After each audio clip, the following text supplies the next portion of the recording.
Está iniciando la hora de la verdad, la hora de la denuncia ciudadana, la hora donde tu voz tiene valor. El licenciado Gisbert te da la bienvenida. Comienza la hora del búho. Muy buenas tardes. Con él siempre lo saluda su servidor y amigo licenciado Gisbert, el búho. Estamos por esta su estación, GB Radio, y ahora también Radio Tepotzotlán. Viernes, por fin es viernes 28 de febrero del 2020, las 4 de la tarde en punto, y en este pueblo mágico de Tepotzotlán, Estado de México, la temperatura es de 22 grados centígrados, muy agradable, con bastante airecito fresco, muy agradable el clima, y con el gusto y placer de estar nuevamente con ustedes en este su programa, La Hora del Búho. La hora de la denuncia ciudadana, la hora del análisis político. Les recordamos nuestro correo electrónico. Correo electrónico gbradio@ulot.com, nuestra página de internet gbradio.com.mx, nuestro Facebook, Twitter, YouTube e Instagram, GB Espacio Radio, al igual que Radio Tepoztlán. Teléfonos en cabina 58 96 12 30 y el 55 64 94 17 07. Gracias. Pues amigos y amigas, el día de hoy muy poca información. Toda la información que está viendo ha sido sobre los dos casos de coronavirus, o como se le conoce mejor, el COVID-19, los dos primeros casos que aparecen en nuestro país.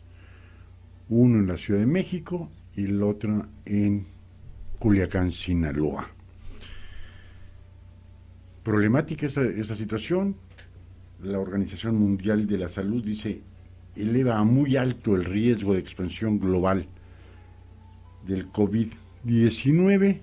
En México se minimiza. En México el día de hoy estuvo el subsecretario López Arabel, creo, el subsecretario de Salud Pública Federal, diciendo pues las recomendaciones para contrarrestar el posible contagio de los que ya tienen este virus del COVID-19, en donde decía que evitemos por lo pronto saludar de mano, saludar de beso, obviamente taparse la boca al estornudar o al toser. Las recomendaciones como las que nos dieron en el 2008 con el virus de la influencia N1H1. En ese entonces se maximizó este virus. Hasta ahorita van 3 millones de muertes en el mundo por este virus COVID-19. Es López-Gatell, el subsecretario. Le da la palabra el señor presidente López Obrador, les dice, por favor, no saluden de mano, lávense muy bien las manos, tengan alcohol en gel o en líquido, mucho jabón, lávense constantemente las manos para evitar algún tipo de infección, que es muy parecido al problema que tenían el H1N1 en el 2008. Un tipo de gripa que se potencializa y termina en una neumonía. Pues más tardó en decirlo el subsecretario de Salud Pública Federal que en desmentirlo el señor presidente de la República, al hacer mención de que él iba a seguir con las giras, él iba a seguir saludando a la gente de mano, de beso, y que es una enfermedad sin riesgo, sin peligro. Pues la Organización Mundial de la Salud opina diferente. Tan están poniendo a esta enfermedad como altamente peligrosa, como que está a punto de suspenderse los Juegos Olímpicos de Tokio, que comenzarían el 24 de julio. Un festival turístico en Berlín, Alemania, quedó suspendido. Todas las manifestaciones públicas están siendo a nivel mundial suspendidas, pero aquí en Palacio Nacional dicen no pasa nada. Hace poco en un puerto de Japón, un crucero mantuvo durante 16, 17, 18 días un barco en sus puertos. No permitían bajar o subir la gente para evitar un contagio, que al parecer había algunas personas infectadas al interior de este crucero, y dijeron las autoridades de Japón: no bajan hasta que no se les practique todos los estudios médicos para ver quién puede ir bajando y quién no. Ayer un crucero que había salido de Florida, pues se reportaron algunas personas con algunos malestares. Se van a Jamaica, les niegan la posibilidad de atracar en los muelles de ahí. Van a, no me acuerdo qué, a las Bahamas, a solicitar nuevamente otro permiso. Les vuelven a negar y se dirigen a Cozumel, México, a la isla de Cozumel. El gobernador les dice no y el presidente les dice sí.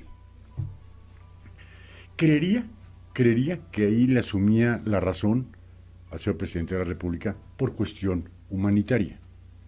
Ahí, en ese aspecto, creo que el presidente López Obrador tomó una decisión adecuada. Pero después de ello, tomó una decisión bastante equivocada. La cuarentena, que antes eran 40 días, por eso se le puso cuarentena, ahora está reducida a 14 días de aislamiento. Por mientras no pasaran esos 14 días, que es la incubación del virus y su manifestación, no dejan salir a nadie. Pues en México, a las 12 horas de haber atracado, ya habían salido poco más de 100 turistas a la isla de Cozumel. Perdón, creo que eso es una irresponsabilidad. Si bien es cierto que se le debe de haber aceptado, como lo hizo, y lo hizo bien el señor presidente, al darle cabida a este crucero, y por situación de humanidad, ¿no?, ponerlo en los muelles de Cozumel, pero nadie baja del barco. Nadie. Pues no. Antes de las 12 horas ya habían salido 100 personas que aparentemente no venían contagiadas. Pues es muy aparentemente, ¿eh?, porque tarda 14 días la incubación del virus en manifestarse en el ser humano. Si a las 12 horas les toman una muestra, les hacen algún examen y no padecen ninguna molestia, ninguna alteración, no significa que no puedan traer el virus. Ya habían habido varios al interior de este barco que tenían manifestaciones que ponían en sospecha el coronavirus. Pues ya salieron, ya regresaron al barco y el día de hoy, a medianoche, parten nuevamente rumbo a Florida, en los Estados Unidos. ¿Qué control sanitario tenemos? Cero. Hay 2 pacientes internados, uno en un hotel en Culiacán, Sinaloa. Disculpe, mi señor, tiene un mensaje. Perdón. Dicen que al mejor cazador se le va la liebre. Le vamos a pedir que nos bajen el volumen. Y se me fue ahorita la idea. Hay 2. Uno en Culiacán, Sinaloa, que está en un hotel.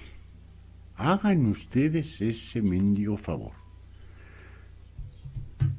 2 mexicanos que fueron a un simposio en Roma, Italia, y al parecer ya los 2 están confirmados que tienen el coronavirus. Bueno, ¿a quién se le ocurre? Yo me pregunto. Llegan a la Ciudad de México, de la Ciudad de México se lo llevan a su estado natal, que es Sinaloa, y lo hospedan en un hotel. Perdón.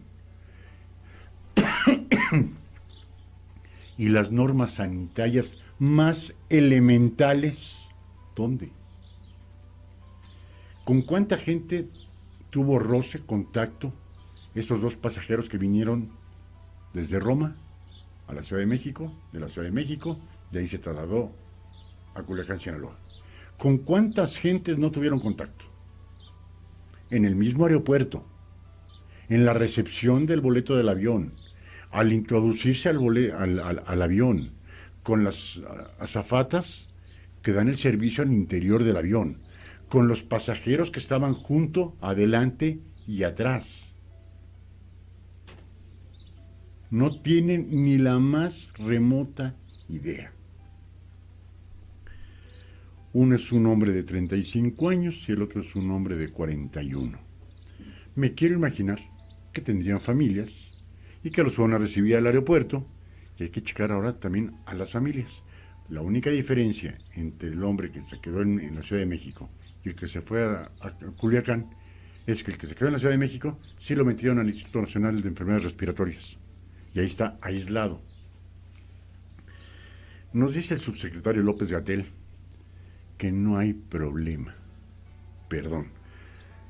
Hemos visto en todos los noticieros, y más ahora que ya se reportaron estos dos primeros casos del coronavirus en nuestro país, cómo salen los chinos y los países que parecen trajes de astronauta para atender a estos pacientes. Y dice hoy en la mañana en la conferencia matutina en Palacio Nacional, tanto el secretario López-Gatell como el mismo señor presidente, que no hay problema. En México hay, güey. Yo nada más me pregunto, no hay para tratamientos médicos para cáncer de mama, para leucemia, no hay cualquier cantidad de medicamentos básicos, no los hay. ¿Va a haber ese tipo de trajes especiales para cuántos? Porque en cada hospital debería de haber por lo menos unos 10 trajes, no sé qué valor tengan, y si hay en producción ahorita, y de dónde se tendrían que traer esos equipos médicos, que parecen de astronauta. Baratos, no creo que sean.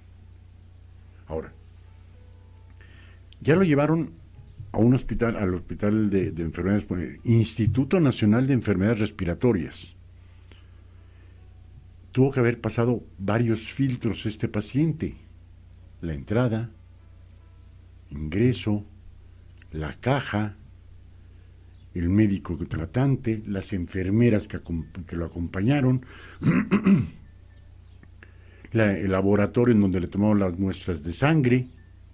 ¿Cuánta gente intervino en un solo paciente? Y en ninguno de ellos tenían ni siquiera cubrebocas. El cubrebocas común y corriente, ni siquiera cubrebocas había. Y nos dicen que no nos preocupemos, que no pasa nada.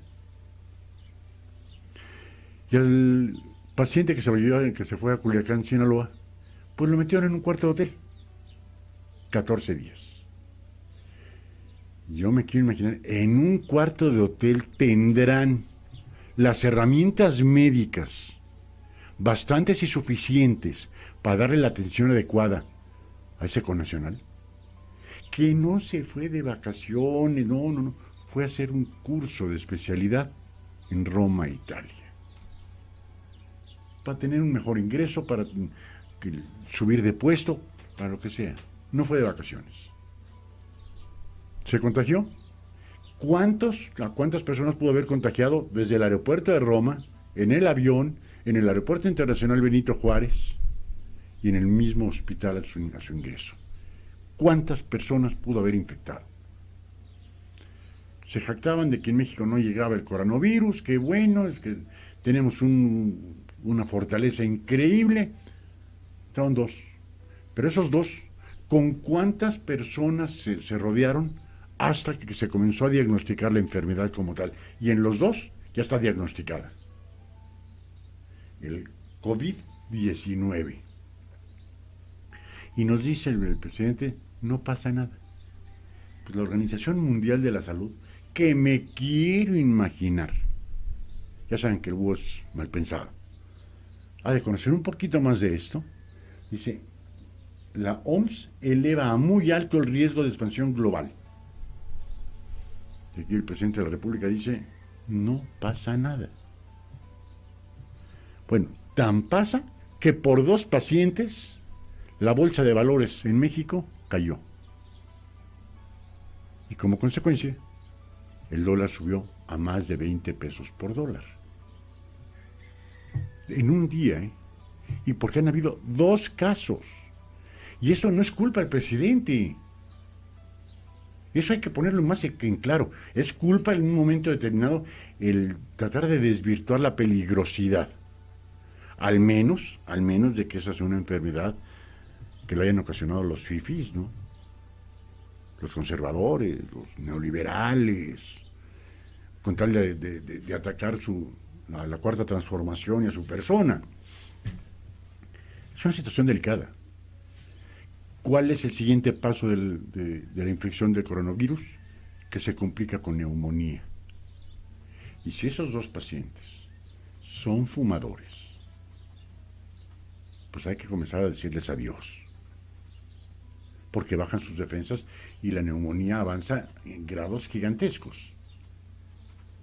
O que estén saliendo de alguna infección y sus glóbulos blancos estén abajo. Les va a pegar más fuerte. ¿Y cuántos de los que estuvieron alrededor de esas personas se pueden contagiar? De 2, por desgracia, vamos a poder considerar por lo menos unos 20 o 30 alrededor de cada uno de los pacientes que puedan estar contaminados por este virus del COVID-19. El subsecretario López-Gatell dice, si pueden no salir, qué mejor, más que a sus oficinas, a sus trabajos, a las escuelas, la vida normal, mejor. Traten de no salir fuera de donde viven. Se rió el señor presidente y dice que él va a seguir con sus giras de viernes por la tarde a domingo por la tarde. Y que él sí va a seguir saludando de beso, abrazo y apapacho a todos los hombres y mujeres porque están feliz. Entonces, ¿para qué pusieron al señor doctor López-Gatell en la conferencia matutina más de 30 minutos? ¿Para qué lo pusieron? Si lo primero que está diciendo como una recomendación un doctor es no hagan esto, y el primer mandatario, el Ejecutivo Federal, dice, pues yo sí lo voy a hacer.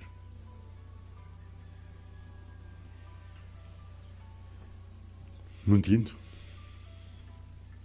Pues por lo pronto, ya tuvimos los 2 primeros pacientes de este COVID-19. La Organización Mundial de la Salud dice, eleva a muy alto el riesgo de expansión global.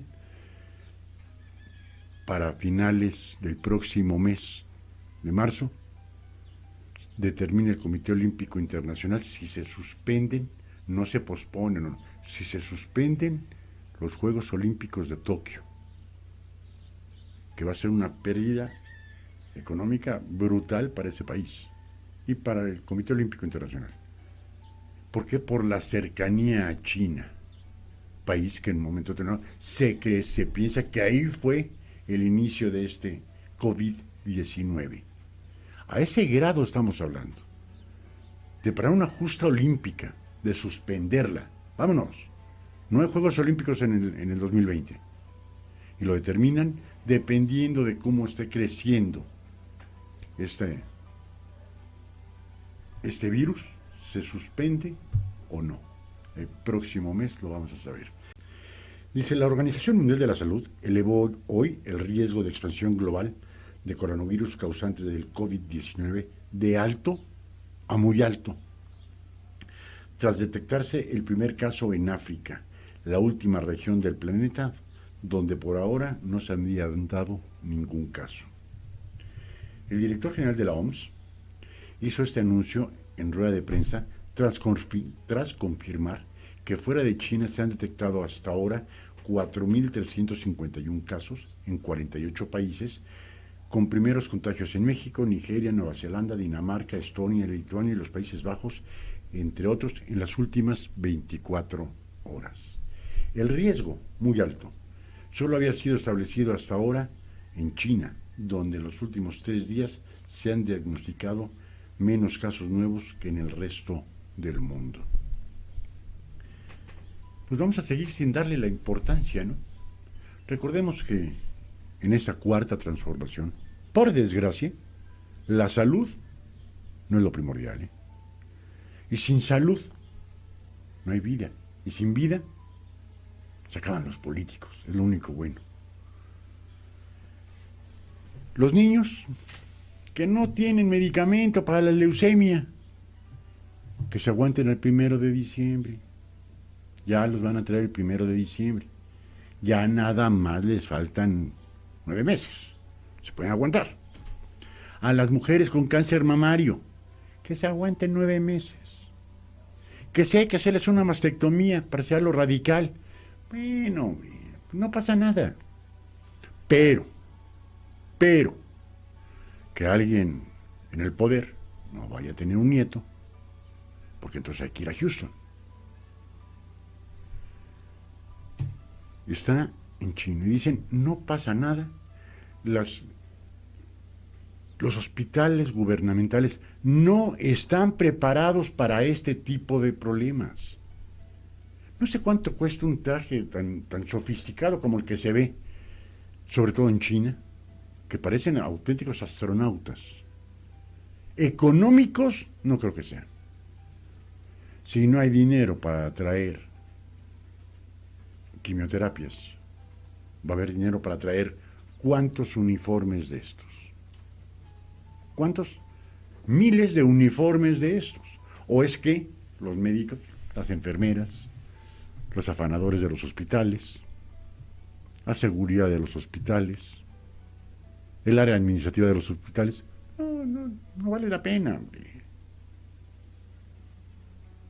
Vamos a ver, de estos 2 casos, ¿cuántos se derivan por el contagio que hayan podido tener esas 2 personas? Que ninguno de los 2 casos fue intencional. Bueno, los contagiaron a ellos y por la falta de atención, por la falta de una reglamentación y de un protocolo, yo no sé si sea en nuestro país o a nivel mundial, ante una emergencia de estas, en lugar de agarrar y decir, ok, quien vaya entrando a México, pues, dicen que en un principio, aunque sea una muestra mínima, es tomarle la temperatura. Ni eso. Les preguntan, ¿alguno tiene tos? No. ¿Alguno se siente mal? No. Entonces están a toda madre, hombre, bájense del avión. Órale, sin bronca. Y cuando llegan a un hospital, ya llegar al Instituto Nacional de Enfermedades Respiratorias, los pacientes que están ahí ya están mermados, con una baja de defensas harto considerables. Y va a entrar caminando un paciente que trae el coronavirus. ¿Hay cuántos contagios? Ya lo tenemos aislado, sí, pero desde la entrada del hospital al cuarto de aislamiento, ¿con cuántas personas o cuántas veces tosió este paciente? Y ni hablar del pobre dueño del hospital donde internaron al otro enfermo en Culiacán, Sinaloa. ¿Quién se va a querer hospedar en ese hotel? Yo me pregunto, en Culiacán, en Sinaloa, ¿no habrá un hospital para darle cabida a este paciente? ¿O un área de aislamiento? Es que ahí se va a quedar 14 días. Y le hace la pregunta al reportero, ¿y quién lo está revisando? No, pues un médico y una enfermera. ¿Y quién le está llevando los alimentos? No, pues de la cocina se los hacen especiales. Y tienen la indumentaria. para eso. Bueno, cubrebocas sí. Así como que completo no. Guantes y cubrebocas sí tenemos. Guantes y cubrebocas. Punto. ¿Y ahora qué puede decir el dueño del hotel o los dueños del hotel? Oigan, nadie se va a querer hospedar en mi hotel durante 14 días. Y después de esos 14 días, hasta que la gente se le olvide en qué hospital estuvo un paciente con coronavirus. Porque no van a querer. Y si me dan la misma habitación que donde estuvo el paciente coronavirus, tampoco tenemos ni el derecho ni la obligación de saber que a lo mejor lo meten en autoclaves, las sábanas y las toallas y todo lo que hayan utilizado para ese paciente, o que se quemen. Pero yo y usted, amigo y amiga, nos vamos a hospedar ahí y nos enteramos que ahí hubo un paciente de coronavirus. Nos salimos y nos vamos al hotel de enfrente, por lógica. ¿No sería más coherente? Nada más por coherencia.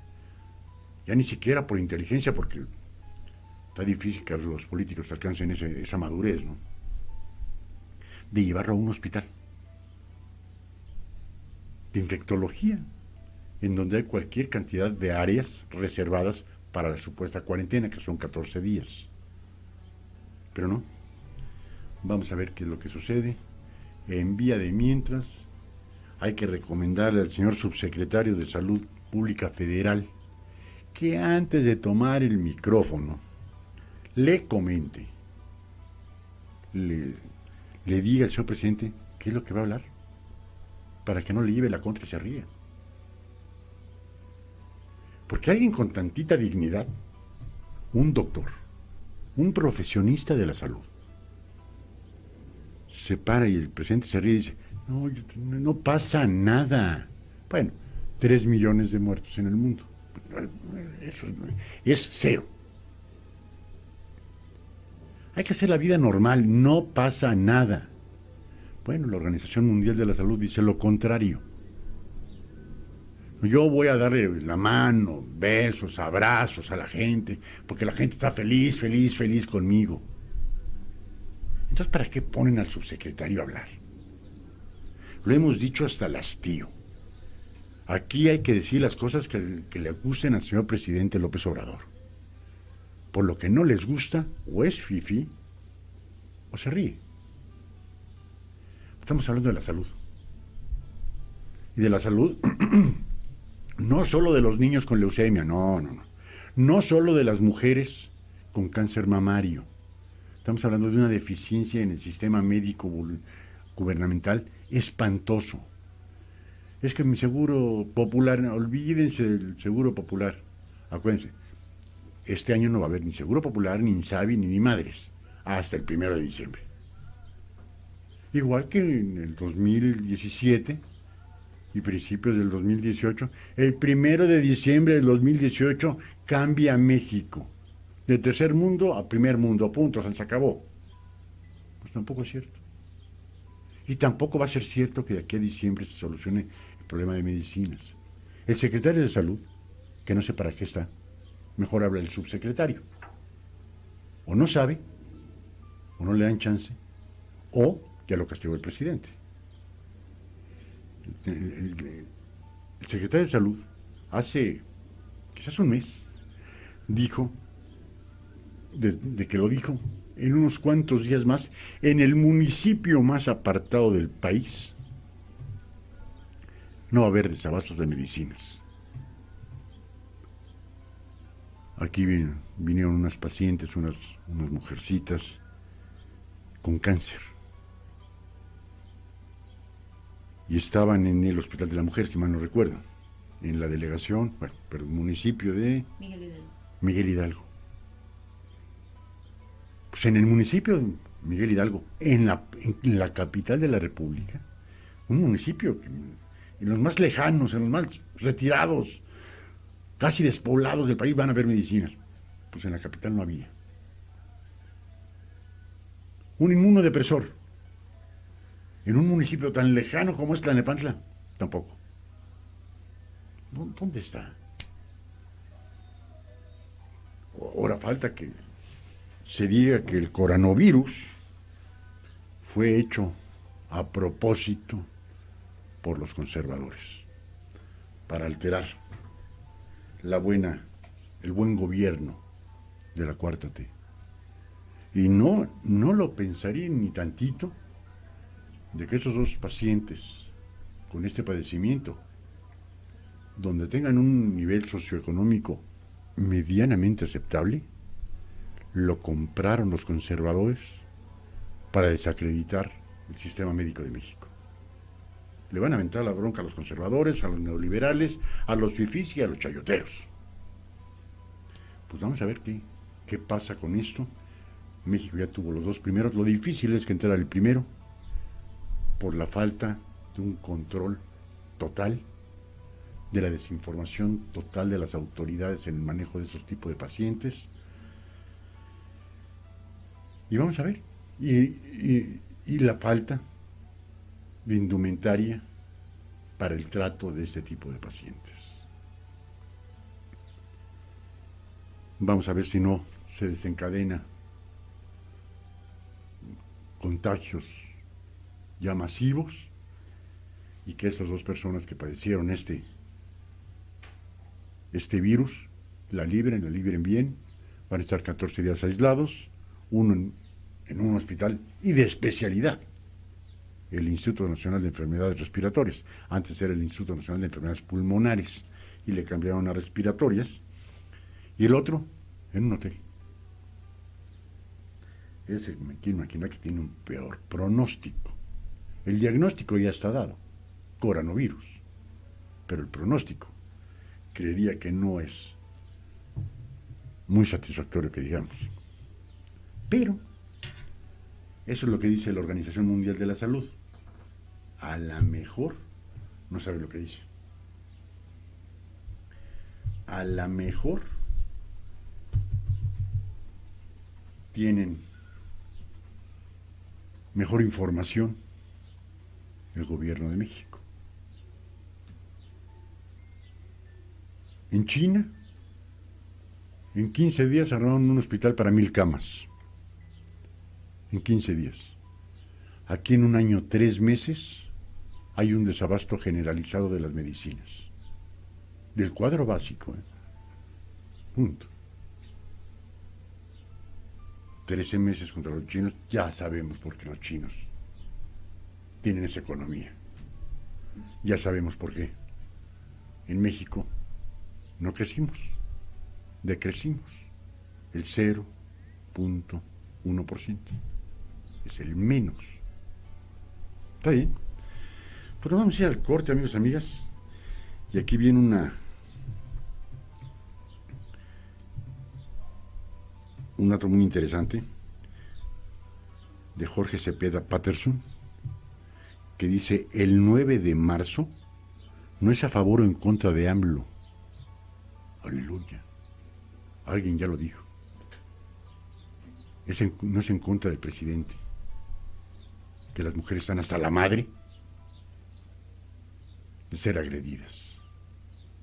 No lo promovieron los fifís, ni los conservadores, ni los neoliberales. Dice: una vez que los grupos de derecha advirtieron que había una causa popular con la cual se estaba indisponiendo el presidente, acudieron a ella. Vamos a ver qué es lo que dice esta opinión de José Cepeda Patterson. Dice: un día sin nosotras, el paro de mujeres programado para el día 9 de marzo no lo inventó la derecha, por más que esté tratando de subirse en él. Por el contrario, fue una idea inicial del movimiento femenil chileno, que se caracteriza por su empatía con las banderas de izquierda y la protesta contra el gobierno conservador de Sebastián Piñera. ¿Cómo sé? Sale de Chile con un partido de izquierda. De hecho, la agenda feminista chilena del 2020 surgió del encuentro plurinacional de las que luchan, que a su vez forma parte del programa contra la precarización de la vida. Muchas de las reivindicaciones de los grupos feministas chilenos, claves en la actual ola de protestas que recorre el continente. Surgieron en oposiciones a la política conservadora y neoliberales, en contra. De ahí sale. Pero el señor presidente dice no. La derecha, están haciendo esto la derecha para perjudicarme.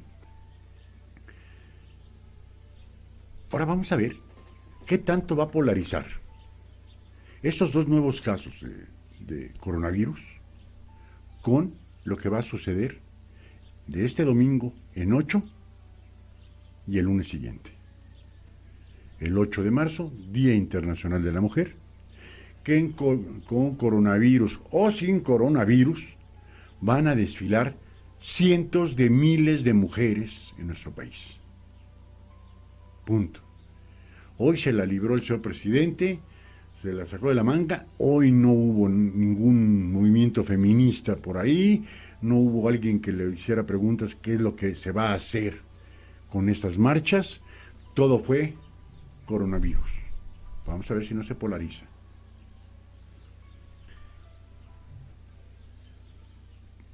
Dice, de hecho,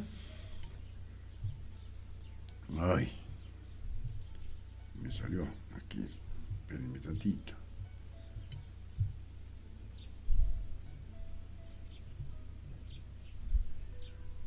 Aquí está.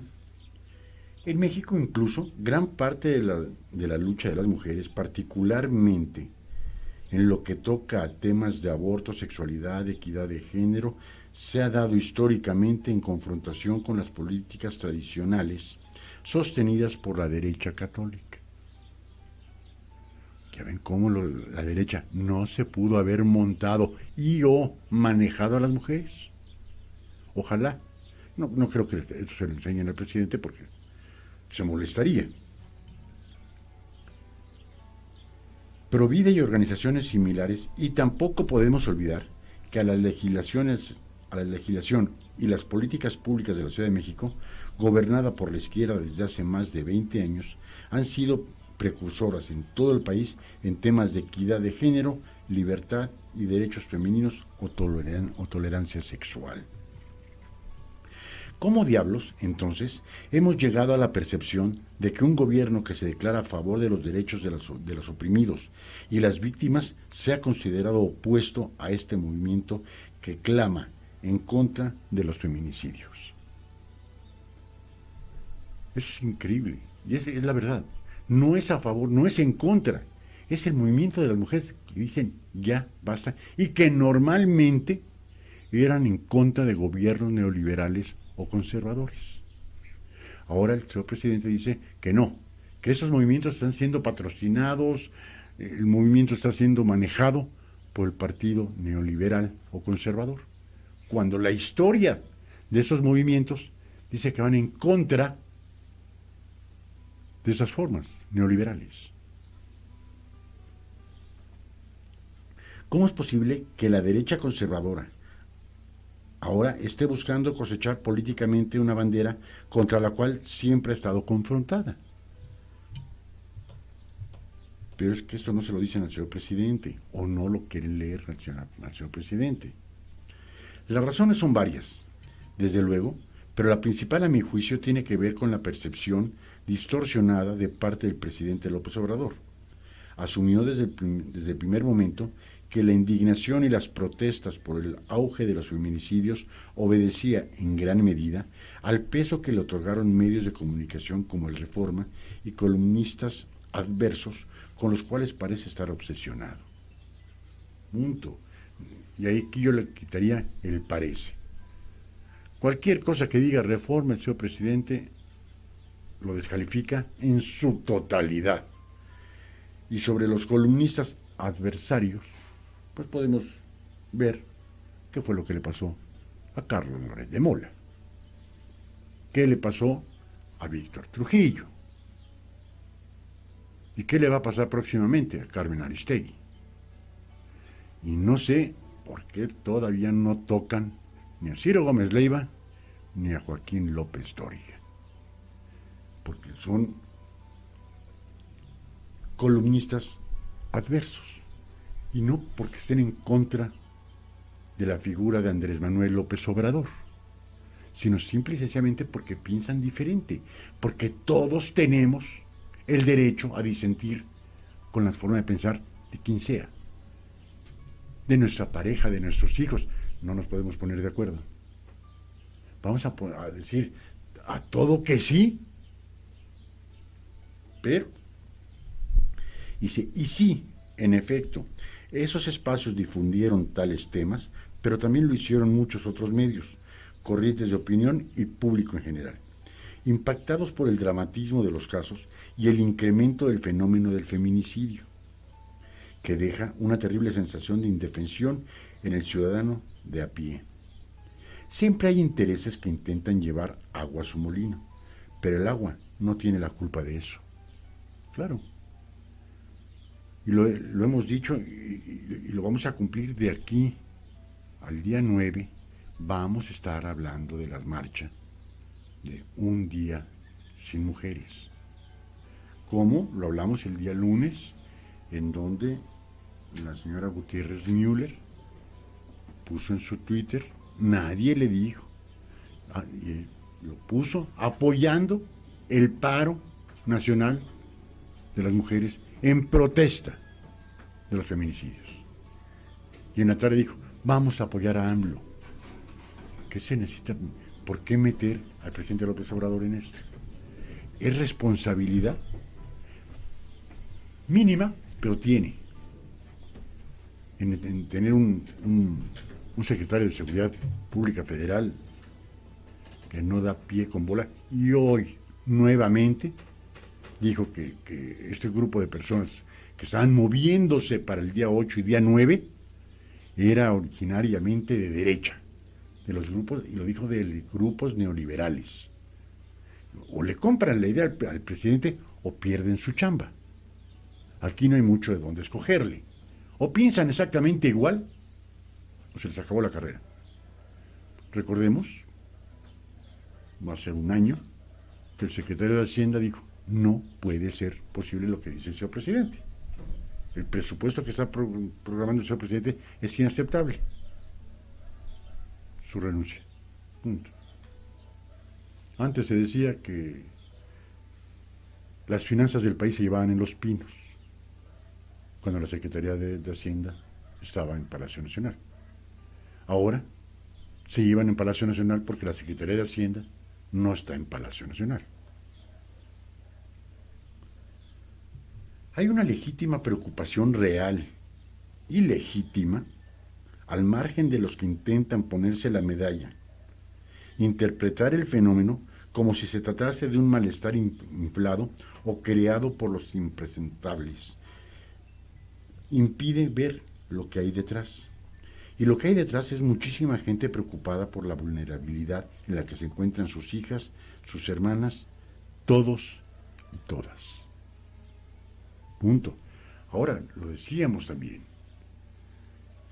Salen nuestros hijos y nuestras hijas a la calle y nos quedamos con el pendiente en serio. Que no nos digan que van a una fiesta en la noche. Porque ya no sabemos. El miércoles, lo estábamos también hablando, de que habían matado a una policía por la espalda. Ya no importa si es uniformado o no es uniformada, punto. Es el feminicidio y que hay que erradicar. Y que lo primero que dijimos fue, si alguien se está subiendo a esta publicidad barata, es el Verde Ecologista. Vamos a promover una iniciativa de ley de la pena de muerte contra los feminicidios. Lo mismo dijeron contra los secuestradores hace poco más de 10 años. Y no se implantó la pena de muerte, pero quieren hacerse de un nombre. Y como no hacen absolutamente nada los huevones de la bancada del Verde Ecologista, pues cuando sale algo, se suben a ese barco en forma gratuita. Una vez que los grupos de derecha advirtieron que había una causa popular con la cual se estaba indisponiendo el presidente, acudieron a ella como moscas a la miel, A pesar de que esos grupos feministas y participantes del movimiento repudian esos intentos de la derecha conservadora, el presidente ha seguido quejándose y, por ende, magnificando el peso de tales supuestos voceros que no lo son. Por supuesto que frente a cualquier crisis, la gente exige de manera crítica una mayor intervención de la autoridad y el caso de los feminicidios no ha sido la excepción. Si así como se está actuando correctamente, debidamente, no pidiendo ya estamos hartos de 80 o 90 años de seguir pidiendo. Hay que exigir, porque los que están ahorita en el poder nos vinieron a suplicar el voto. Y nosotros les pedimos, no, hay que exigirles. Quieren el poder, desquítenlo. Quieren ganar cualquier cantidad de miles y miles y miles de pesos, desquítenlos. No echen la culpa a los demás, no polaricen a la sociedad mexicana. No confrontar a los de derecha con los de izquierda. ¿Por qué confrontarlos si todos somos mexicanos y mexicanas? Ya la compró así el presidente. Insisto, yo lo dije el miércoles y lo cumplo. La palabra chairo en la hora del búho desaparece. Son morenistas. Porque si me molesta que a la mitad del pueblo, quiero decir que sea la mitad del pueblo de México, sea fifí, chayotera, conservadora, neoliberal, me molesta esos adjetivos calificativos. También han de molestarse los morenistas porque les hayan puesto ese apodo, para mí, denigrante. Punto.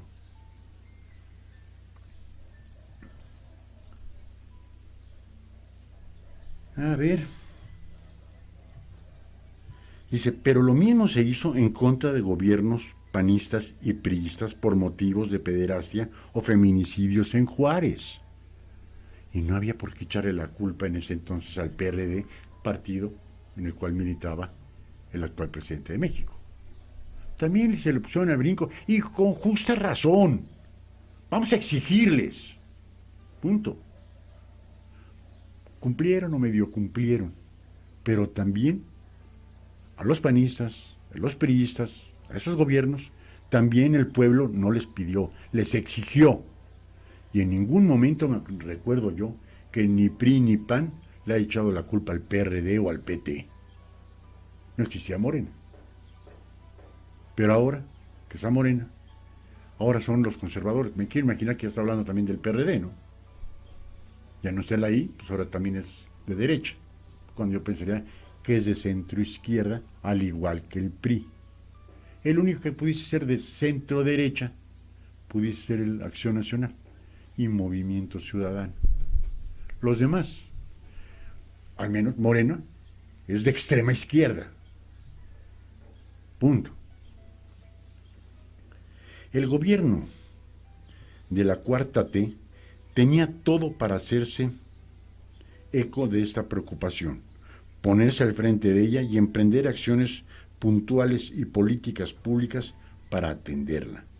Por razones inexplicables, decidió olvidarlas.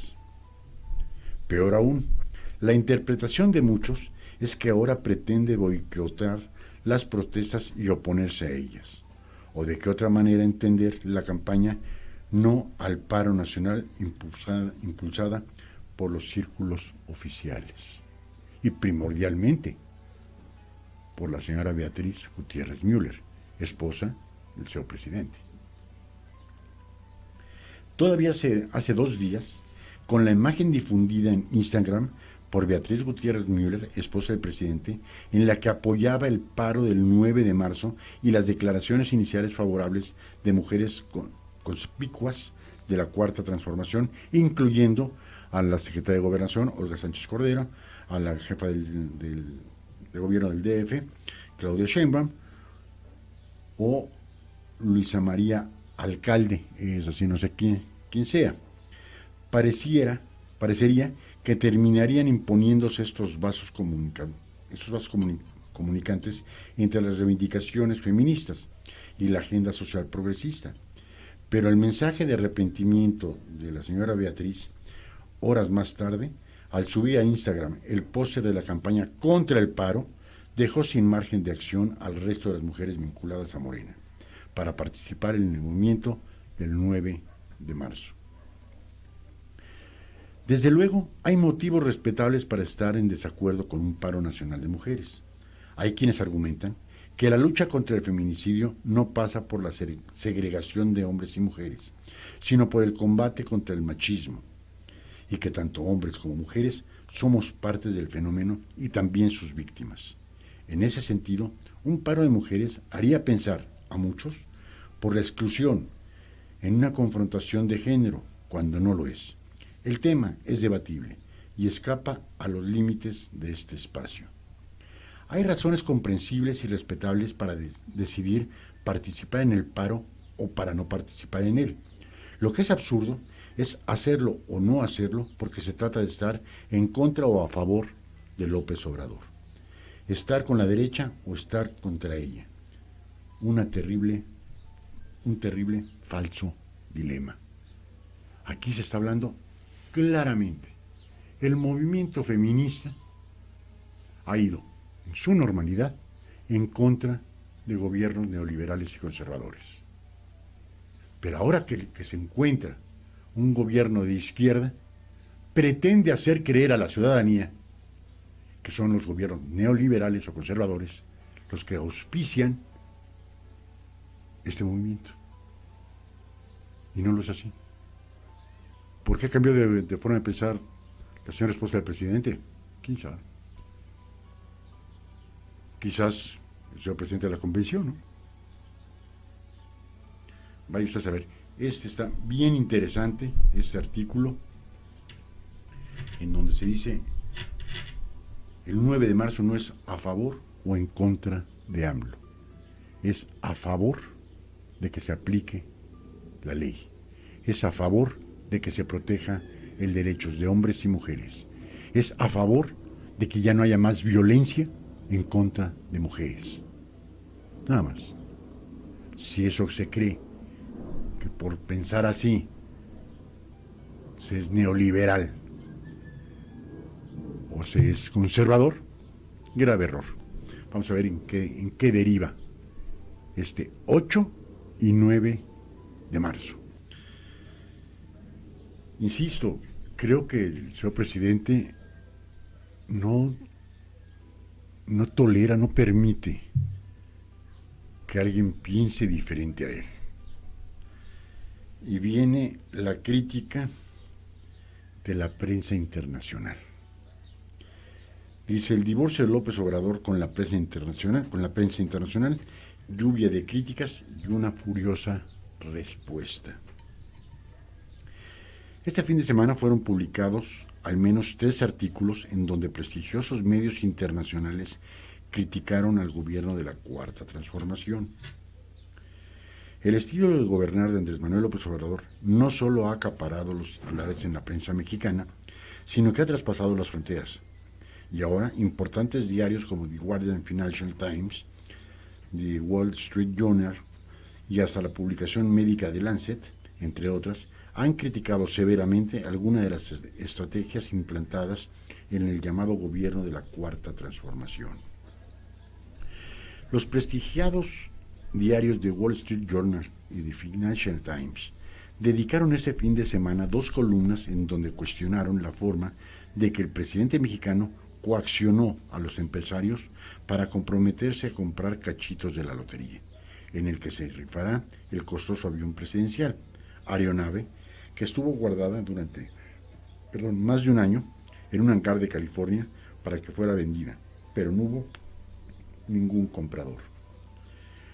La columna de Wall Street Journal, firmada por Anastasia O'Grady, aseguró que con Andrés Manuel López Obrador avanza hacia el régimen de un solo hombre y usa el terror para doblegar a empresas y oponentes, siendo la unidad de inteligencia financiera, la UIF, es una pieza clave en la estrategia. Ya lo sabemos.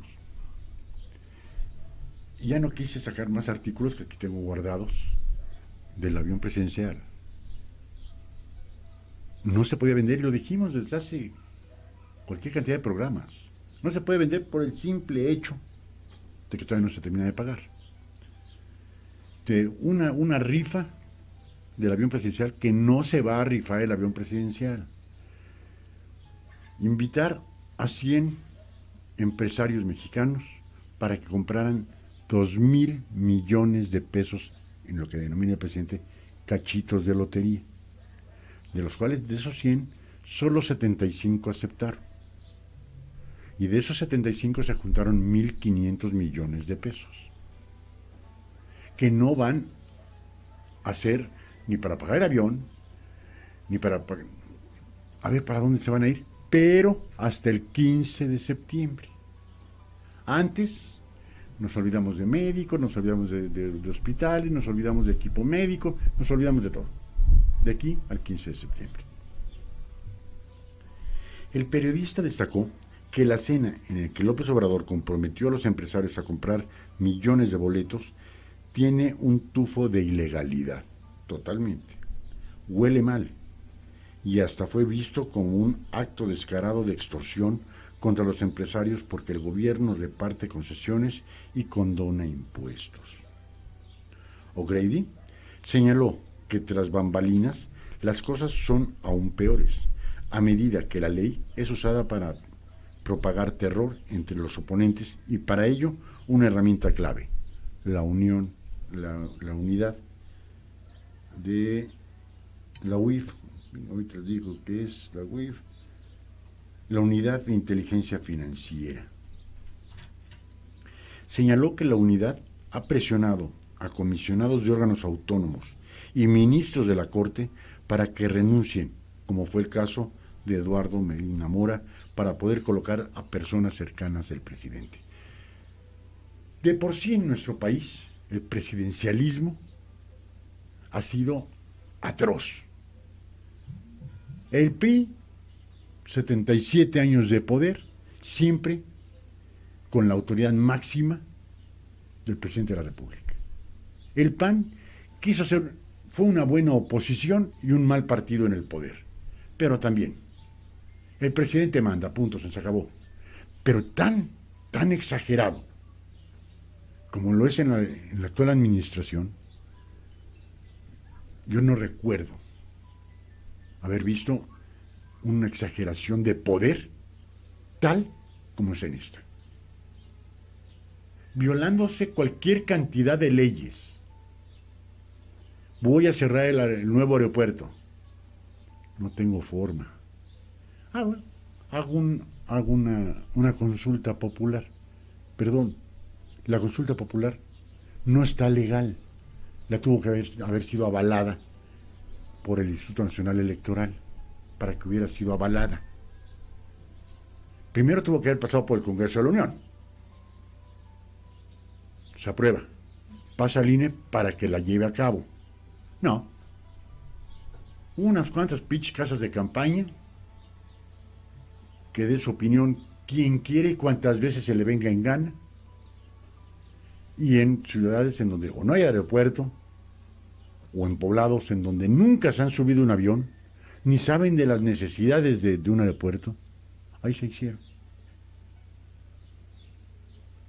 Después había 157 amparos en contra del nuevo aeropuerto, ahora aquí en... ¿cómo se llama aquí? ¿Texcoco? No. El nuevo que van a hacer acá.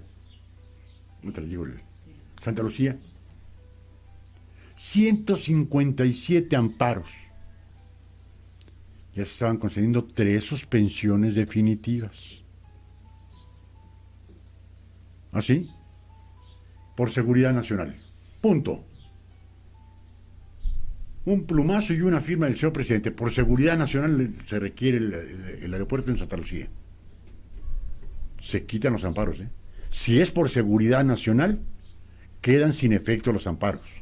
Primero está la seguridad nacional del país y después la violación de las garantías individuales. A ese extremo, a irse a los extremos, a irse a dividir a México en dos. los morenistas y los conservadores. Y los conservadores son los malos de la película.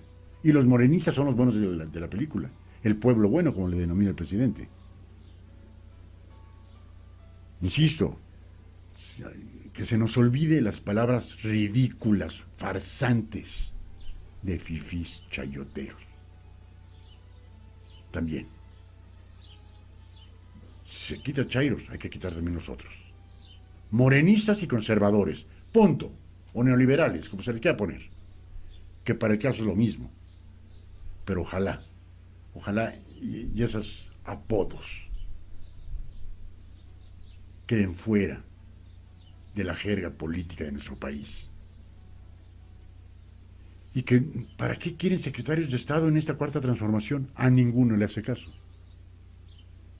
A un subsecretario se burló de él y dijo, no, yo voy a seguir saludando de mano, de abrazo, de beso y de apapacho.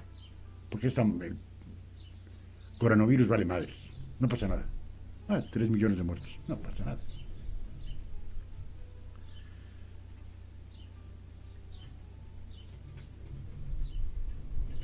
El mandatario mexicano respondió este lunes al editorial. Aseguró que en el diario Wall Street Journal no conocen la historia de México y que se pasan al compararlo con Porfirio Díaz y Antonio López de Santana.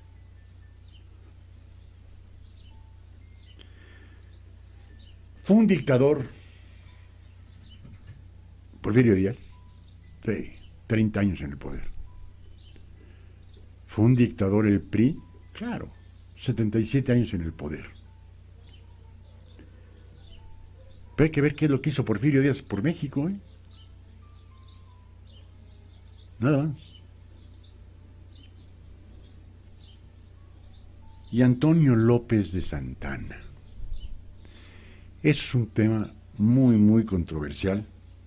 Amigos, amigas, si ustedes tienen la fortuna de tener México a través de los siglos, los invito a que lo lean.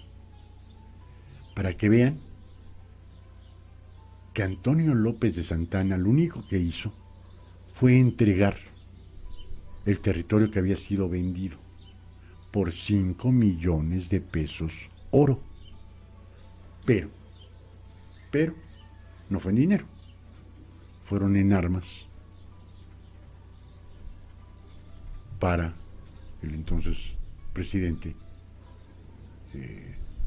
Benito Juárez. Punto. Antonio López de Santana entregó, dentro de los tantos golpes de Estado que había en ese entonces, entregó a los Estados Unidos la mitad del territorio nacional, pero que se había vendido. Lo quieren poner como el malo. Bueno, entonces vamos a seguir viendo la política que hizo el PRI y que callaba muchas bocas y que ocultaba la verdadera historia de nuestro país. Punto. Y si hay alguien priista, en serio, se llama Andrés Manuel López Obrador. Dice la columna que en México es país de un solo hombre. Imagínense la falta de profesionalismo, no conocer la historia del país. Cuando México fue país de un solo hombre, cuando Antonio López de Santana y cuando Porfirio Díaz, dijo el mandatario mexicano. López Obrador agregó que en la comparación sí calienta. Ah, caramba, sí calienta. Pero no calienta, ni calentó, cuando a nuestras mujeres les llamaban prostitutas y a nuestros paisanos les llamaban violadores y asesinos. Eso no calienta. No pasa nada. Y les voy a construir un pinche muro de 20 metros de altura. No pasa nada. Y si México deja pasar a los centroamericanos, les voy a poner un arancel, un impuesto a las importaciones. A ver. Eso no calienta, ¿eh? Eso es un acto político. Si pasan centroamericanos, les pongo un arancel del 5, después del 10 y hasta el 15% a todas las exportaciones mexicanas. Guardia Nacional, te me pintas para el sureste y no dejes pasar a los centroamericanos, porque si no nos van a poner arancel, pero eso no calienta.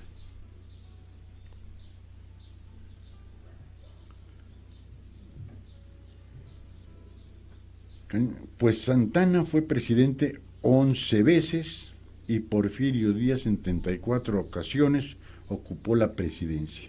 Él solo lleva 15 meses y le faltan 4 años.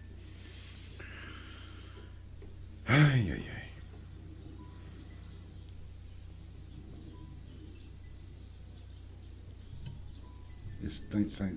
Es increíble esto.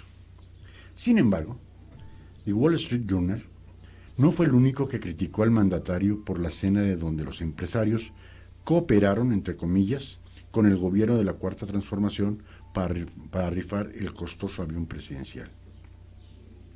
El periódico británico, especializado en información económica y financiera, me quiero imaginar que los ingleses son unos pobres güeyes, ¿no? Porque no sabían ni de qué hablaban, ¿no?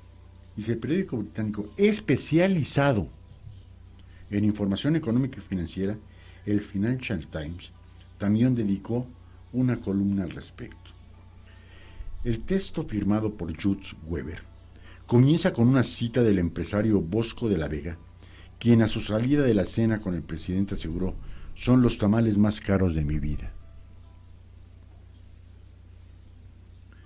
El periodista hizo una breve cronología de lo que los hombres y mujeres de negocios más importantes en México cenaron la noche del 12 de febrero en Palacio Nacional y destacó que López Obrador ha insistido en que acabará con la mafia del poder, enquistada en México desde los años de la conquista, prometida transformación económica y moral del país.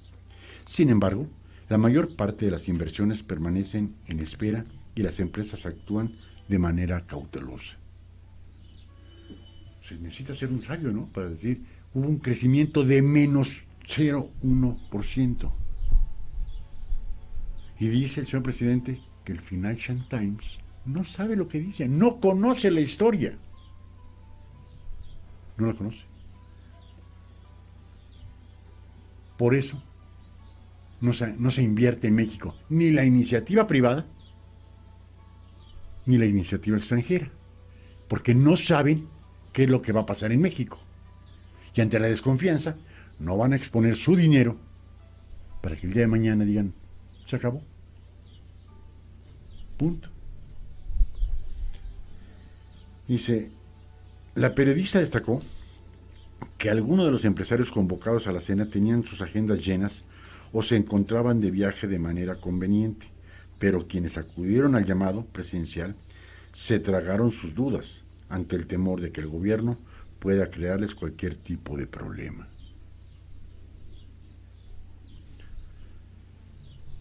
Está crítico. La ley Mordaza. Punto. Como decía el chino, ¿no? Si hablas cuello. Dice Judy Weber, señaló que aunque López Obrador negó que su gobierno recurra a trucos tan sucios, la táctica del boleto de la rifa es similar a la extorsión de los cárteles de las drogas. Te pagas o mueres. Lo que dejó un sabor amargo entre los empresarios. Muchos se sintieron incómodos al respecto, destacó la periodista. Otra publicación que también ha lanzado críticas al gobierno de López Obrador fue la prestigiada revista médica The Lancet, que criticó la desaparición del Seguro Popular con la intención de dar paso al Instituto de Salud para el Bienestar, el SINABI. En un extenso artículo firmado por David Agrin, acordó que desde su exitosa campaña presidencial López Obrador prometió mejorar la atención médica en México, reducir los costos superfluos, centralizar las compras y luego reinvertir las ganancias para proporcionar mejores servicios. También planteó la idea de crear un sistema de salud más universal, fusionando los institutos de seguridad social de México para trabajadores asalariados en algo más grande y accesible para todos los mexicanos. Pero también anunció la desaparición del Seguro Popular, un programa que brindaba servicios médicos a las personas que carecen de seguridad social y no pueden pagar servicios médicos privados. Lo hemos platicado en varias ocasiones. Yo no digo que el Seguro Popular hubiera sido lo mejor, o el INSABI lo peor, pero ¿por qué querer cambiar de la noche a la mañana? Está el Seguro Popular. ¿Qué se quiere el Seguro Popular, hombre? Es que puede ser, se puede mejorar, se puede perfeccionar, vamos a hacerlo. Pero ¿qué pasa con tantos millones de hombres y mujeres que no tienen seguridad social en nuestro país? Que no son pocos, ¿eh?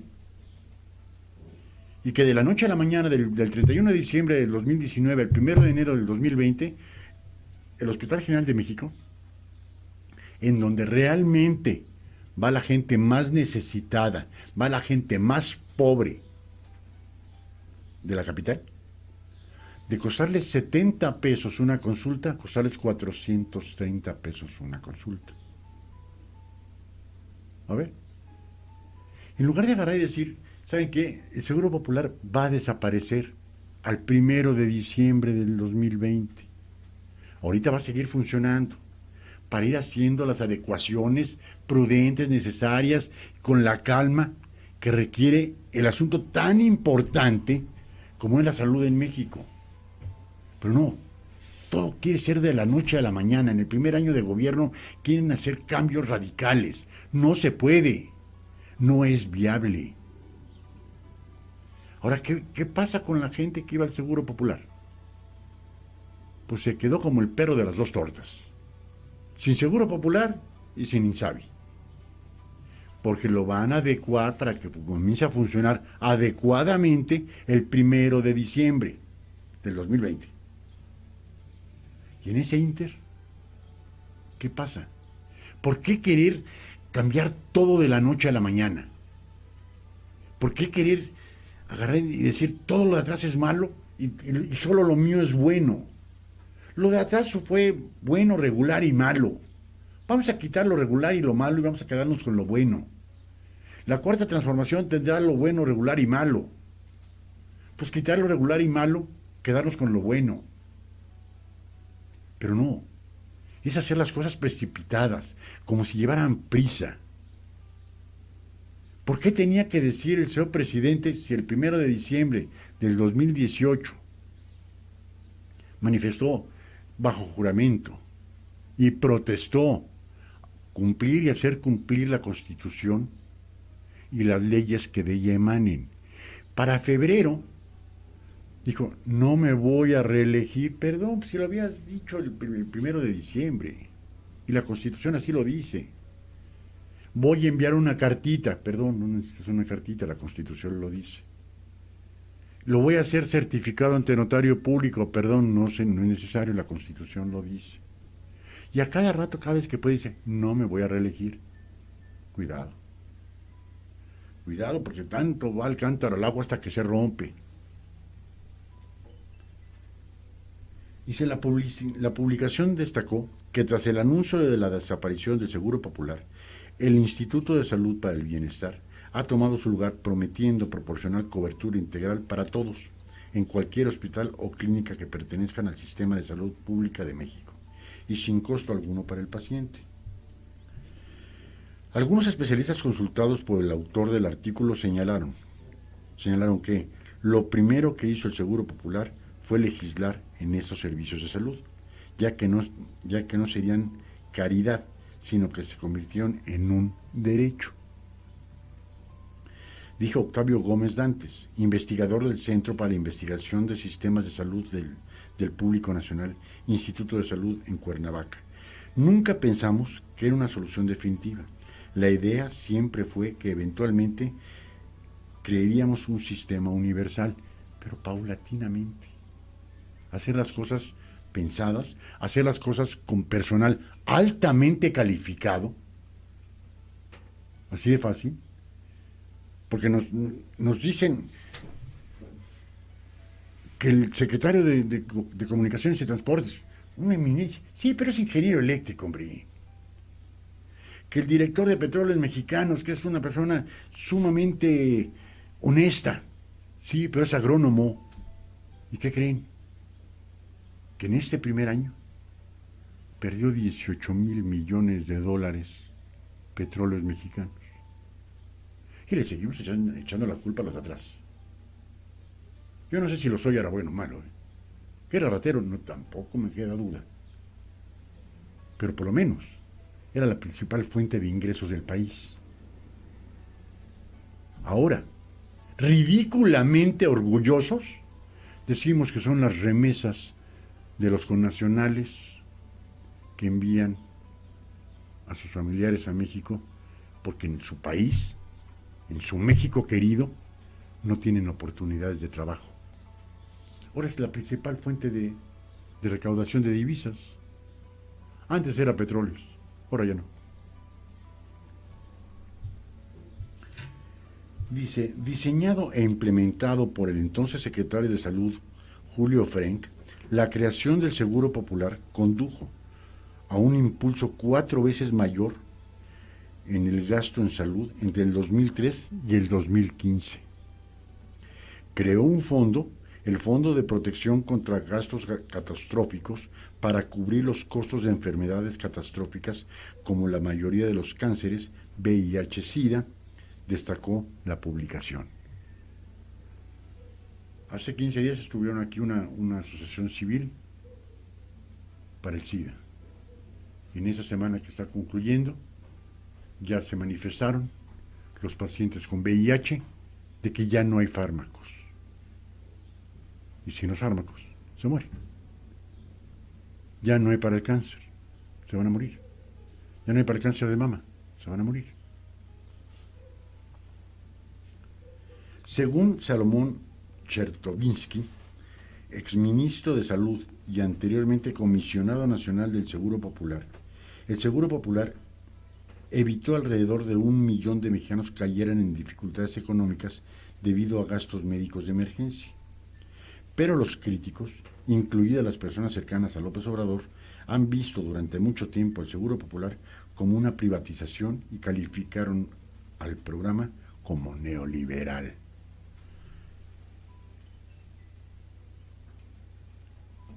Siempre conocemos a alguien que haya sido atendido en el Seguro Popular. De los que yo conozco, lo único que tengo son elogios. De las personas que conozco que han utilizado el Seguro Popular, elogios tras elogios tras elogios. Con deficiencias, sí, pero corregibles. Con carencias, sí, pero corregibles. Punto. Ahora, ni Seguro Popular, ni INSABI, ni madres. ¿Por qué? Porque el señor presidente dice que no. Y porque estos 3 medios masivos de comunicación internacional se lo dijeron, se enojó el señor presidente. Neoliberales, conservadores, y ya saben los adjetivos calificativos que le gusta aplicar al señor presidente, se los digo. David Agrin recordó que cuando López Obrador fue jefe del gobierno de la Ciudad de México entre el 2000 y 2005, se resistió a firmar un acuerdo para implementar el Seguro Popular en la capital nacional, y fue el último de los gobernadores del país en hacerlo. Pero también la corrupción se convirtió en un tema que envolvió al programa. Se entregó dinero a los estados y a los gobernadores, lo gastaron en otras cosas o lo robaron, dijo Carlos Pineda, exdirector del Hospital Civil Público en la ciudad de Morelia. El Seguro Popular estaba bien diseñado y tenía buenas intenciones, mejor diseñado que el INSABI, reconoció. Agrin destacó que en lugar de combatir la corrupción en el Seguro Popular, decidió reemplazarlo por el INSABI, que prometió atención médica gratuita. Sin embargo, el INSABI ha tartamudeado desde su introducción con pacientes que tienen que pagar de su bolsillo porque algunos servicios y recetas, señaló el autor del artículo. Insisto, Ya no hay medicinas. Y lo han sacado en radio y en televisión.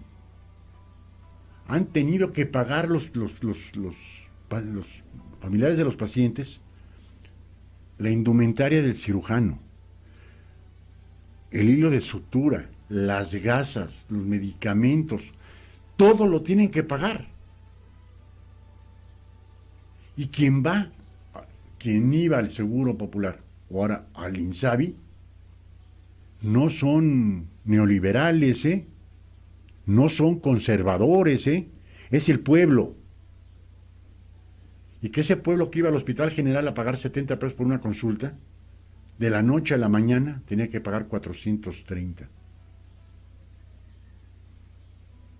Qué bonita forma de ayudar al pueblo bueno. También destacó la protesta de decenas de padres de familia por la falta de medicamentos para niños con cáncer, incluido el metotrexato, por lo que López Obrador culpó a los fabricantes. Aquí hay que culpar a Juan de la chingada. Menos el gobierno, todos los demás somos culpables. Es que los fabricantes estaban coludidos con la derecha y eran corruptos. Ahora ni corruptos ni no corruptos, ahora no hay madres. Hay que señalar a alguien que son los fabricantes. No, y se lo han dicho 20 veces al señor presidente y el señor presidente sigue sin entender. No son los laboratorios en sí, es la distribución la que causa la problemática. Aquí están los medicamentos, ahora distribúyanlos. Es que se sea negocio. Y es fácil, cuando hay la voluntad, así como está el señor Santiago Nieto, agarren y hagan auditorías permanentes, al que tenga contrato para prestar las medicinas, a los distribuidores, háganles auditoría permanente, a modo de que no quede la duda de que esté habiendo una lana por comprarle a un laboratorio o al otro. Punto. Pero no. Es agarrar y mejor lo quito, me quito de broncas. No. Ahora la bronca se la dejó al pueblo. Dice, pero el Wall Street Journal citó a una fuente que dijo que la compañía atribuía la escasez a la decisión de López Obrador a poner fin al Seguro Popular, escribió Agrin. El autor destacó las múltiples voces que alertaron al presidente López Obrador del error de desaparecer el Seguro Popular, así como de la serie de incertidumbres en las que está envuelto el INSABI, pero no fueron escuchados. El señor presidente no escucha a nadie. A nadie. El presidencialismo totalitario, al más puro estilo del priismo de los años 70, 60 y 70. Lo único que hace falta es que le pregunten como Luis Echeverría, ¿qué horas son? Las que usted diga, señor presidente. Lo alertaron, le dijeron, el presidente no sabe escuchar. Toma las decisiones que él cree que pueden ser las mejores. Si le sale bien, qué bueno. Y si le sale mal, no las acepta. Destacó que aunque Juan Antonio Ferrer carece de experiencia en el sector salud y tiene una carrera en arqueología, es el titular del INSABI. Es lo que les digo. Son pendejadas. Un arqueólogo como titular, como el director de lo que fue el Seguro Popular. ¿Qué tiene que ver un pinche arqueólogo con el sistema médico? Perdón, a lo mejor yo soy muy torpe, a lo mejor ya las neuronas ya no me funcionan. Pero ¿qué tiene que hacer un arqueólogo? Un arqueólogo lo mando a que me vea las pirámides de Teotihuacán, caramba. Lo mando a la zona maya, a la zona olmeca, a la chichimeca, a ver si no descubrimos otra pirámide. ¿Qué tiene que hacer un arqueólogo en el sistema médico nacional? Pues este señor Juan Antonio Ferrer sabe ser amigo del señor presidente. Y lo que ha pasado con panistas y priistas, meten a sus cuates, que son pendejos, no importa, pero es mi cuate. Yo lo quiero hacer director del INSABI. ¿Qué puede saber? Por mera lógica. Es en donde a los hombres y mujeres de nuestro país nos debería de dar rabia. Que un arqueólogo esté al frente de la salud pública de México y de la salud pública de los hombres y mujeres más pobres del país.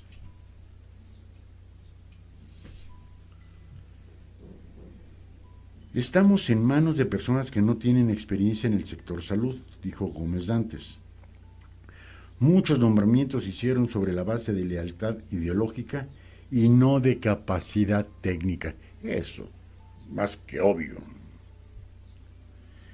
El autor del artículo citó las cifras del Consejo Nacional para la Evaluación de la Política de Desarrollo Social, que proporciona una medida multidimensional de la pobreza. El organismo descubrió que entre el 2008 y 2018 que las deficiencias en el acceso a los servicios de salud disminuyeron en más de la mitad, del 38.4% al 16.2%. Coneval atribuyó gran parte del crédito a una expansión del seguro popular. Ahí están los números. Del 2008 al 2018,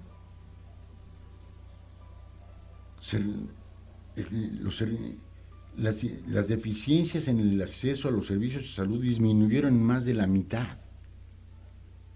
Pero había que quitarlos. ¿Por qué? Porque el arqueólogo es mi cuate, güey. Punto, se acabó. Lo demás es lo de menos.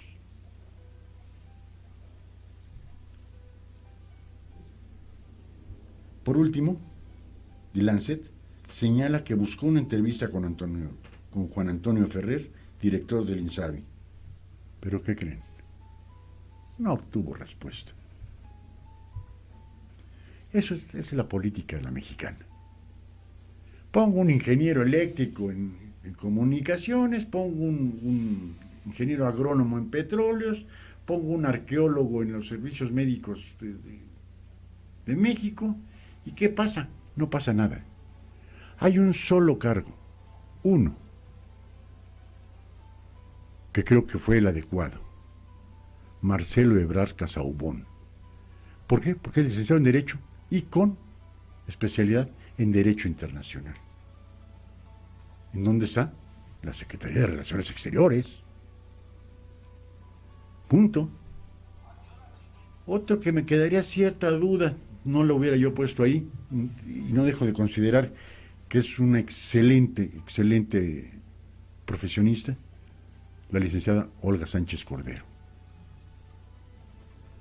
¿Y por qué si una conocedora del derecho penal, por qué no utilizarla en otra parte que no sea la Secretaría de Gobernación? Y de ahí en fuera, pongan a quien pongan. Puro cuate. Puro que diga, bravo, señor presidente, usted es lo máximo, usted es el salvador, usted es el Mesías que necesitaba México. Y se está comprando la idea el señor presidente, ¿eh? Voy a moralizar a México en ese sexenio. Oh, cabrón. Pues yo no contesto como debiera porque respeto mucho la envergadura presidencial, ¿no? Pero a mí no me va a moralizar ni madres. Ay, amigos, amigas, leo algunos artículos del Universal y digo, caramba,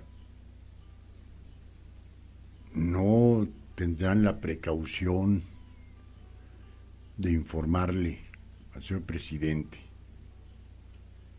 de la historia.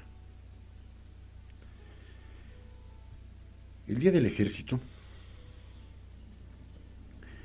el señor presidente López Obrador agradece a las Fuerzas Armadas por dar la espalda al golpismo.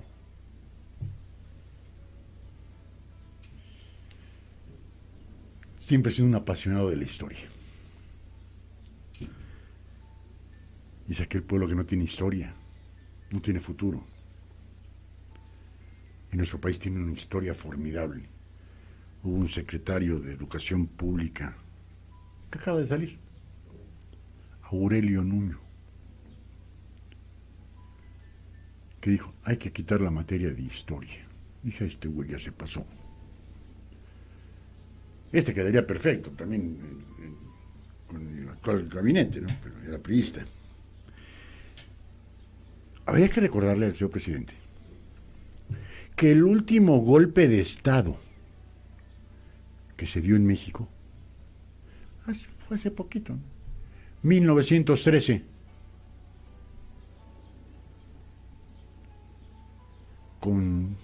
contra Gustavo Andalesio Madero y Pino Suárez, en la Ciudadela. Por si no lo sabía, vamos a darle un pequeño breviario cultural, ¿no? No he conocido. Pudo haber habido un golpe de Estado en 1968 con el general García Barragán,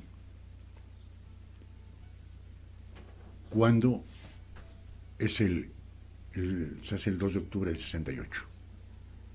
Y me trato de recordar, tenía un nombre muy singular, el general García Barragán. Tan iba a haber un golpe de Estado que el entonces presidente Gustavo Díaz Ordaz se fue a Guadalajara. Porque decían, viene el golpe de Estado.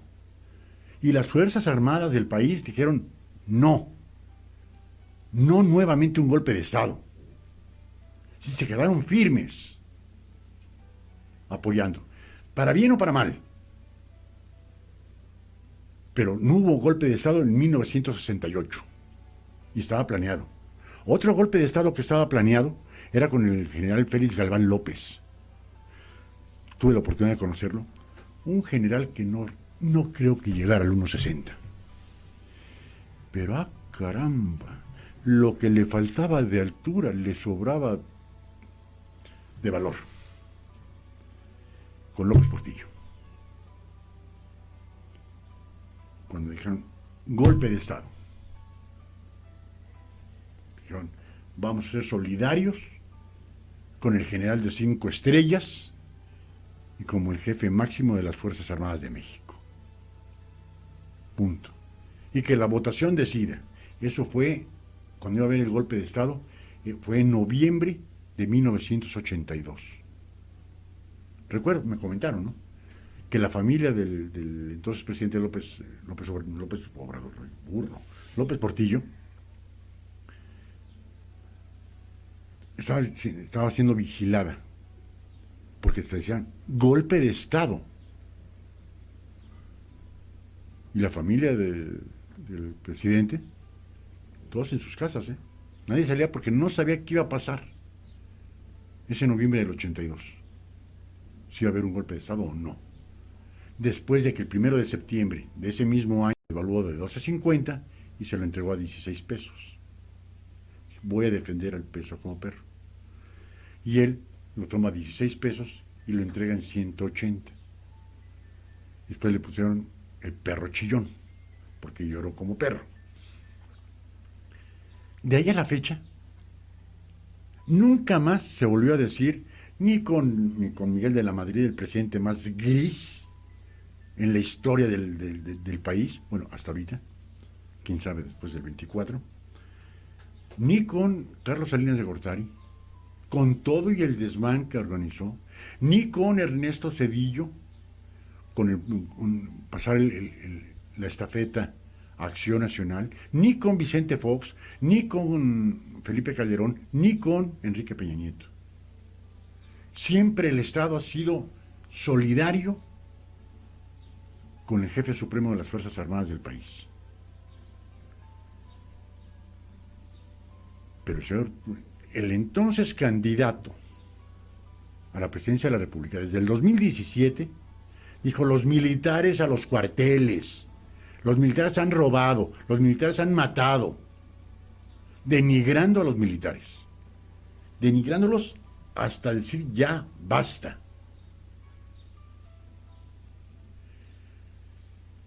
¿Cree que los militares le van a dar el espaldarazo para un golpe de Estado?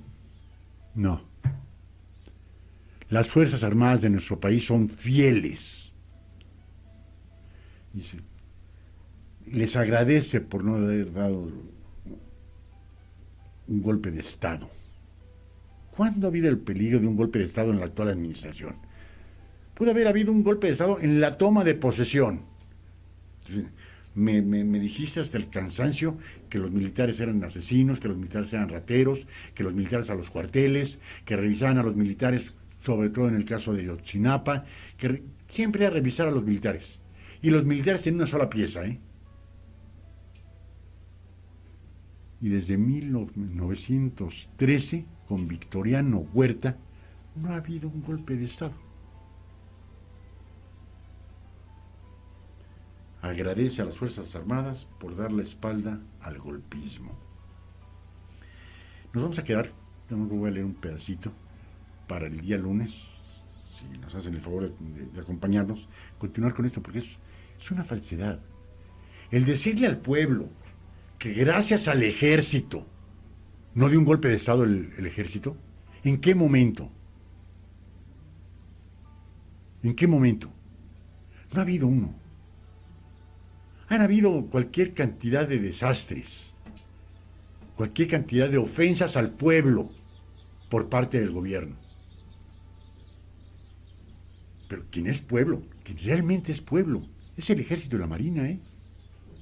Y ahorita los tienen trabajando como albañiles en el nuevo aeropuerto.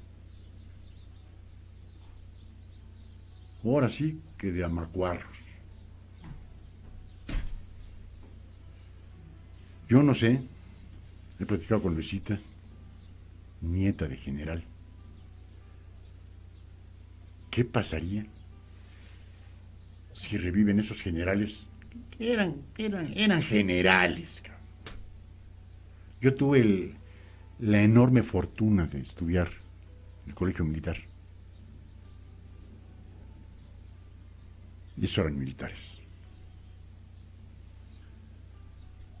Ahora ya les pueden decir del huevo y quién lo puso, que nadie dice nada.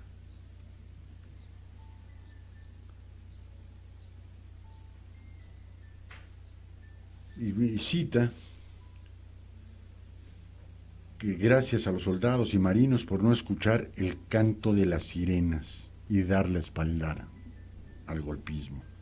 El año pasado, en un desayuno con altos mandos militares, el general retirado Carlos Gaitán Ochoa cuestionó al presidente al señalar que propicia decisiones estratégicas que no han convencido a nadie. Un general. Nada más. Esta nos vamos a quedar, amigos y amigas, está bien interesante. Y había que recordarle a los asesores, bueno, sabemos que no les van a hacer caso, ¿no? Pero por lo menos sí recordarles que el último golpe de Estado en nuestro país fue en 1913 por Victoriano Huerta. Apenas hace 107 años, ¿no? Para estar recordando. Y como no dijo de Félix Galván López, de generales que tuvieron los motivos para dar un golpe de Estado y no lo dieron, por fidelidad al Ejecutivo de la Nación.